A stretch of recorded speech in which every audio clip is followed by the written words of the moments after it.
عليكم ورحمة الله وبركاته. ازيكم حبايبي، عاملين ايه؟ اللهم صل وسلم على سيدنا محمد وعلى اله واصحابه وسلم.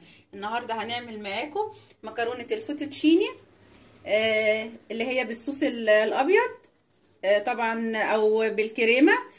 والصوص بتاعها دي وصفة بتعتمد على الكريمة والزبدة والثوم والجبنة البرمجان بالاضافه للملح والفلفل الاسمر. انت لو ما عندكيش الجبنه البرمجان بنحط بدلها جبنه شيدر او اي جبنه كريمي عندك موجوده. لو احنا هنعمل طبق واحد هنعملها كلها بالكريمه، اللي هو الصوص بتاعها هنعمله كله بالكريمه، مش هنحط دقيق ولا هنحط حليب ولا اي حاجه. لكن لو هتعملي اكتر من طبق فهنحط بقى ايه شويه دقيق وهنحط حليب وهنحط كريمه.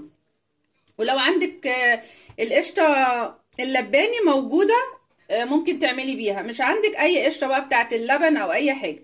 المقادير بتاعتنا: عندنا زبده، عندنا 3 معالق دقيق، عندنا 3 فصوص توم، واهم بتاعتنا بقى ملح، فلفل اسمر، ماجي بودره، شويه بهارات من عندك، وجوز الطيبه.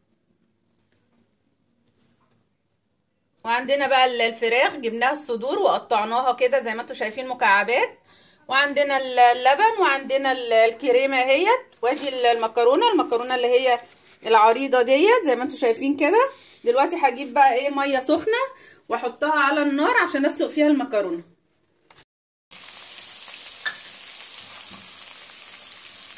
دلوقتي هنعمل بقى الصوص زي ما انتم شايفين كده. حطيت الزبده وحطيت عليها الثوم،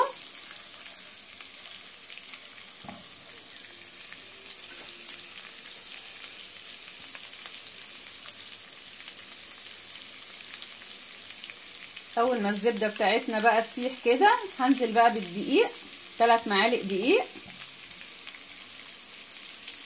انا نقلت في طاسه اكبر عشان الطاسه التانية كانت صغيره مش هتكفي.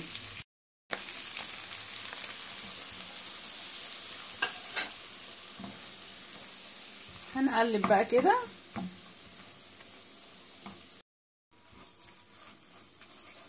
هننزل بقى باللبن بتاعنا،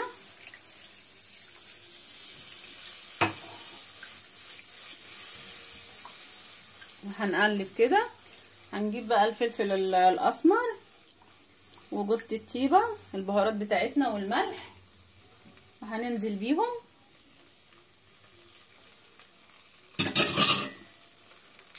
وبعد كده هنزل بالقشطه بقى بتاعتنا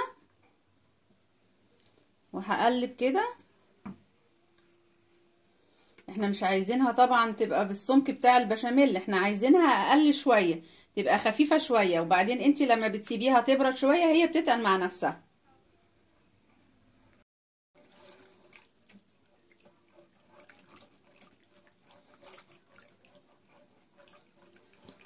هنقلب بقى كده لحد ما تدينا ايه السمك اللي احنا عايزينه. انا الميه عندي غليت اهيت، هنزل بقى بالمكرونه بتاعتي.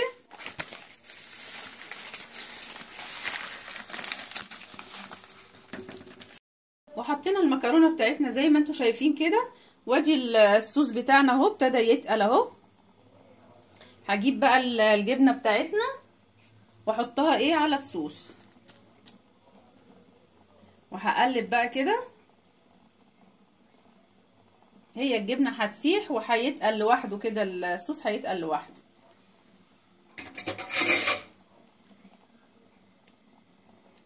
بعد كده بقى هطفي عليها واسيبها تبرد واغطيها بقى شويه. دلوقتي حاطه بقى الزيت وحاطه قطعتين زبده كده، وهنزل بقى بالفراخ بتاعتنا.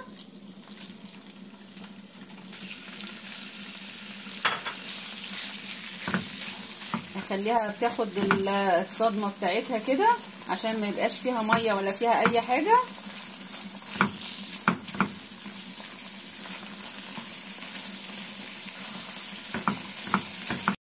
بقى هحط عليها شويه ملح فلفل اسمر كده،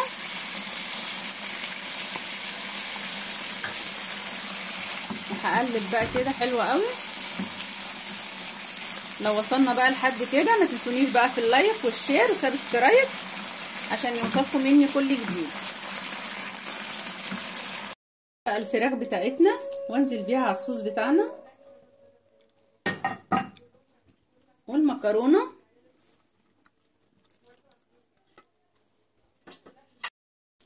وكده زي ما انتوا شايفين اهيت. هجيب بقى طاجن بايركس، اللي عايز ياكلها كده يغرفها كده في اطباق وياكلها كده.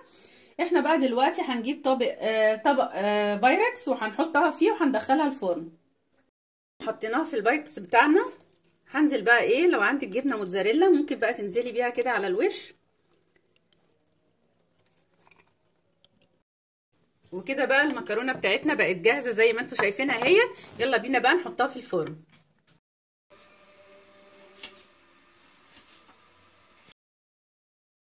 وكده بعد ما خلصت معانا صينيه المكرونه زي ما انتوا شايفين اهيت زي الفل زي الفل، وعملنا جنبها شويه بطاطس كده. ويا رب يكون الفيديو بتاعي عجبكم. ما تنسونيش بقى في اللايك والشير وسبسكرايب، واللي ما شافش قناتي واول مره يشوفها يفعل الجرس عشان يوصلكم مني كل جديد. والسلام عليكم ورحمه الله وبركاته. كان معاكم منوعات مطبخ ايموني. باي باي.